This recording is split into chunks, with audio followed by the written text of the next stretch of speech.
Hello everyone, welcome back to another episode of r/slash Tales from Tech Support. In today's episode, how much support do you need?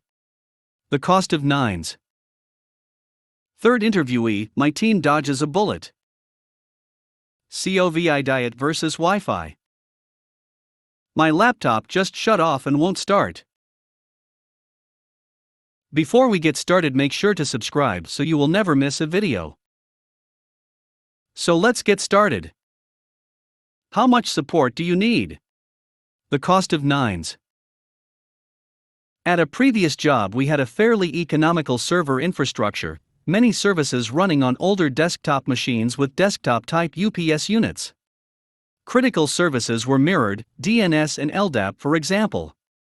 There was no line conditioning or fire suppression, not even sprinklers. The one thing we actually spent money on was an enterprise-grade file server. When we purchased it, the vendor offered several levels of support, 24x7 NBD and none. We had upgraded from an older version of this unit and really liked the support offered, so we laid out the cost for the bosses. The 24x7 was pretty pricey, NBD cheaper, but if something happened on a Friday afternoon, it would Monday before we could get support unless we paid extra, and weekend support was best effort.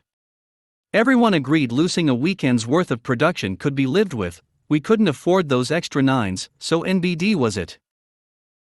This worked perfectly well for many months, but of course, all good things come to an end. I had been camping with my kids and was driving home on a Sunday. My co-worker calls me and says he's been trying to check his email and can't access the mail server. He then tried accessing some other systems and can't reach anything in our server room, which also has our gateway network switch. Co-worker is feeling sick, can I go in and check? I explain I can, but I have to drop my kids off at home first, so it will be a couple of hours. He decides he'll go in and check. Calls me back in about 45 minutes. Server room AC has completely failed, the door knob to the server room was actually hot to the touch. What should he do? For weekends we contact the security folks, they can call in plumbers, or electricians, or the HVAC folks as required. Meantime he shuts everything down and props the door open, puts a fan in the doorway. I join him after I drop my kids off. HVAC guy is there, compressor on the AC unit, we only have one for this room, will not turn on. It's Sunday afternoon, the lead HVAC guy will look at it on Monday. In the meantime he brings over 2 portable units which we vent into the plenum, total jury rig, but we get some cooling, and are able to bring up a minimal number of services plus network switches. We have no idea how hot the room got, our economy grade server room is really biting us. Monday we get the main AC unit fixed, room is at normal temperature, and we return all services to normal. By some miracle, none of our servers has died. But we are scared. We don't know how long after end of business on Friday everything was stewing.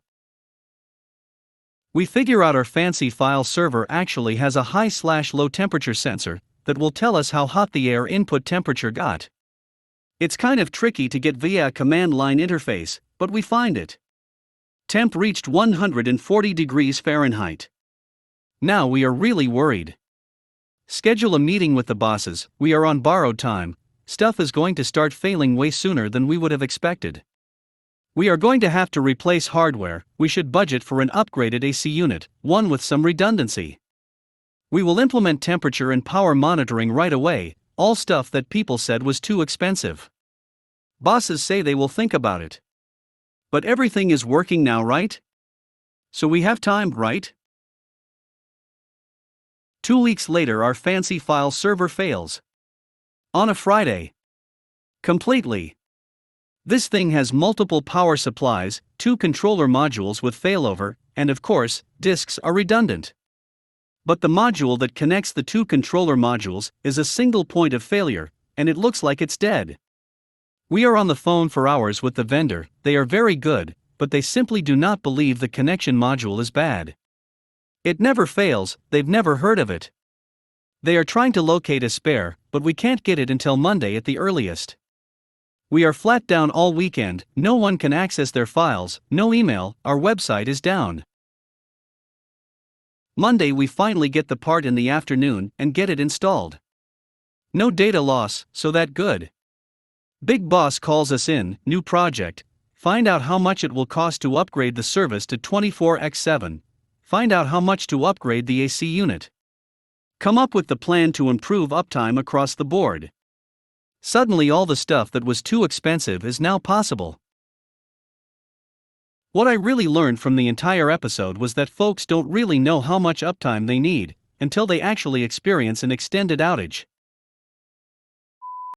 Third interviewee, my team dodges a bullet.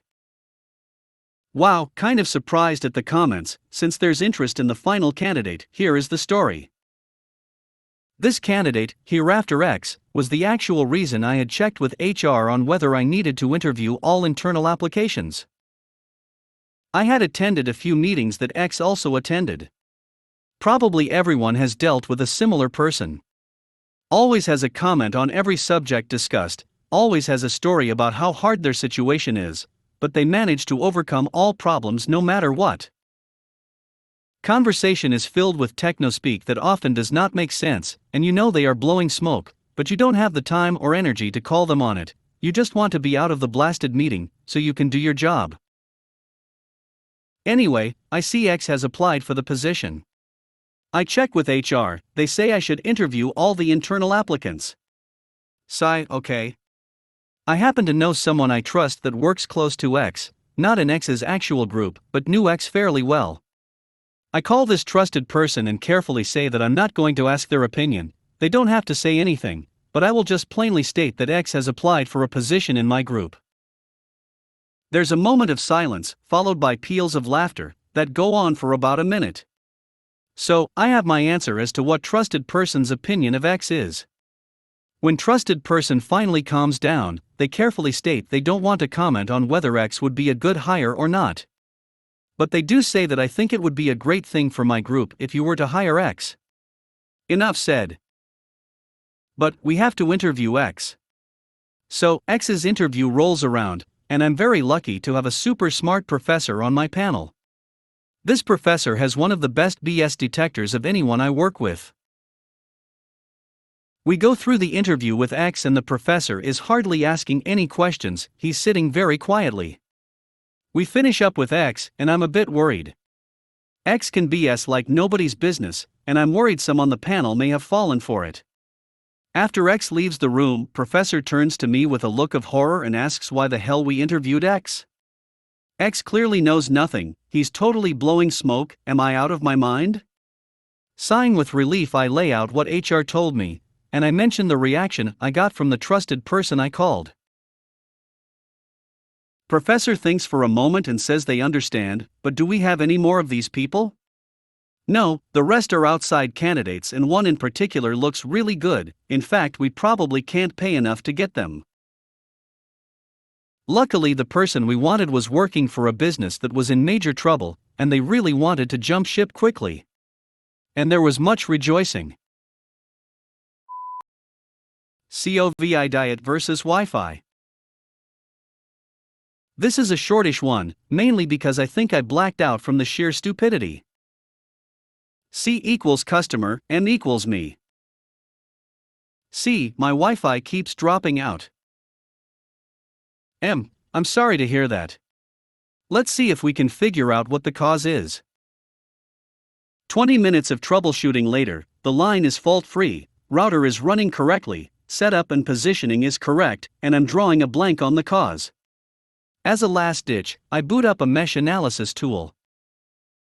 M, I'm seeing some signs of interference. It looks like there's a device broadcasting quite a strong 5 GHz signal on the same frequency as your router. It's coming and going, so likely a mobile device.